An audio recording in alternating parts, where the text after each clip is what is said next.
લોકોને એવું હશે કે વધુ પડતું પ્લાસ્ટિકનો ઇસ્યુ છે, ખાલી પ્લાસ્ટિકનો ઇસ્યુ નથી. કપડાં સૌથી મોટો પ્રોબ્લેમ છે જંગલો માટે.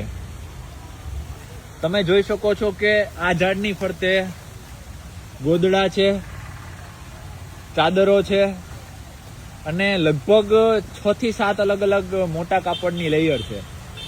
સૌથી વધારે ટાઈમ આ ટાઈપના કાપડ લઈ લે છે. જો કેટલું સ્ટ્રગલ કરવું પડે છે લોકોને.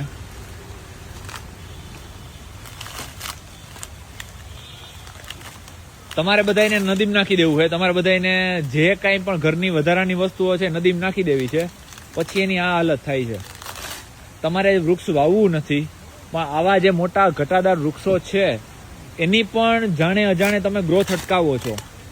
તો પ્લીઝ બને ત્યાં સુધી કચરા પેટીમાં જ રાખો બધું, જેથી કરીને લેન્ડફિલમાં કે રિસાયકલિંગમાં જાય.